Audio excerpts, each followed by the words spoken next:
வேண்டும் வேண்டும் வேண்டும் வேண்டும் எங்களுக்கு வீட்டு மனை வேண்டும் வேண்டும் வேண்டும் வேண்டும் வேண்டும் வீட்டு மனை வேண்டும் புறக்கணிக்காதே புறக்கணிக்காதே புறக்கணிக்காதே புறக்கணிக்காதே புறக்கணிக்காதே புறக்கணிக்காதே புறக்கணிக்காதே புறக்கணிக்காதே புறக்கணிக்காதே புறக்கணிக்காதே இலங்கைகளை புறக்கணிக்காதே புறக்கணிக்காதே அரசே மாநில அரசே இலங்கைகளை புறக்கணிக்காதே புறக்கணிக்காதே வேண்டும் வேண்டும் வேண்டும் வேண்டும் வீட்டு மனை வேண்டும் வீட்டு மனை வேண்டும் நல்லவங்க நாங்கெல்லாம் கட்டவங்க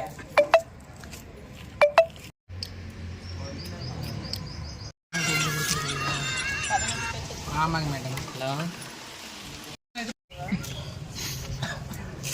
எங்கிறது தான் கொண்டுகிட்டு வந்தோமோ தெரியல ஒன்று ஃபோன் அடிக்கிறது எனக்கு இல்லை நான் பெட்ரோல் பங்கில் பெட்ரோல் அடிச்சுட்டு வரேன் அப்படின்னா. பேர் வந்து கனிஷ்கா. நான் ஆண்டலூர் கேட்ல இருக்கேன். ராசிபுரம் தாலுகாவில இருந்து நாமக்கல் மாவட்டத்துல இருந்து பேசிட்டு இருக்கோம். எங்களுக்கு வந்து பொங்கலுக்கு 2 நாளைக்கு முன்னாடி வந்து பட்டா கொடுத்தாங்க. இலவச மணி பட்டாவுக்கு வந்து ஒரு 8 வருஷம் 9 வருஷத்துக்கு முன்னாடி இருந்து அப்ளை பண்ணி எங்களுக்கு இப்போதான் கிடைச்சிது. பொங்கலுக்கு 2 நாளைக்கு முன்னாடி அதை கொடுத்தாங்க. இன்ன வரைக்கும் வந்து அதை வந்து எங்களுக்கு ஆர்ஐ சாரும் சரி தாசில்தார் சாரும் சரி எங்களுக்கு அளந்து கொடுக்க வரும்போது அந்த ஊர்க்காரங்க ஒவ்வொரு டைமும் வந்து தடுத்து பிரச்சனை பண்ணிக்கிட்டே இருக்காங்க. எங்கள் நிலம் எதுன்னே எங்களுக்கு இன்னும் தெரியல. ஒவ்வொரு டைமும் அளக்க போகும்போது வந்து எங்களை வந்து ஏதாவது ஒரு பிரச்சனை பண்ணி அங்கே இருக்கவங்க வந்து திருப்பி அனுப்பிச்சி விட்றாங்க. எங்கள் நிலம் எதுன்னே எங்களுக்கு தெரியாது. ஆனால் பட்டா எங்கள் கையில் தான் இருக்குது. எங்கள் நிலம் எது எங்களுக்கு என்னன்னு தெரிய மாட்டேங்குது. அங்கே என்ன பிரச்சனை ஓடுதுன்னு எங்ககிட்ட சொல்ல மாட்டேங்கிறாங்க.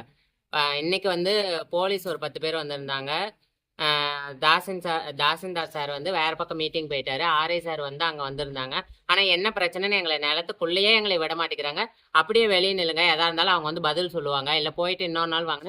கிட்டத்தட்ட 5 டைமுக்கு மேலே வந்து எங்களை அத்து போட்டு தரேன்னு சொல்லி வர வச்சு சும்மாவே அமுச்சு விட்றாங்க. அந்த ஊருக்காரங்க வந்து நாங்கள் போய் அங்கே நின்னாலே வந்து பிரச்சனை பண்ணுற மாதிரி வந்து எல்லாம் ஒரு கும்பலாக வந்து எங்களைய வந்து தாக்குற மாதிரியே முன்னாடி வராங்க. அதனால எங்களுக்கு ரொம்ப கஷ்டமாக இருக்குது. அங்கே நடந்த கிராம சபைக்கு கூட நாங்கள் போயிட்டு அது இல்லாமல் வந்து எங்களுக்கு கனவு இல்லத்துக்கு பதிவு கூட நாங்கள் பண்ணிட்டோம். பட்டா கொடுத்து ஒரு 5 நாள் 10 நாள்லேயே நாங்கள் வந்து அதுவும் பதிவு பண்ணிட்டோம். ஆனால் எங்களுக்கு இதுக்கு எந்த ரிசல்ட்டுமே இன்னும் வரல.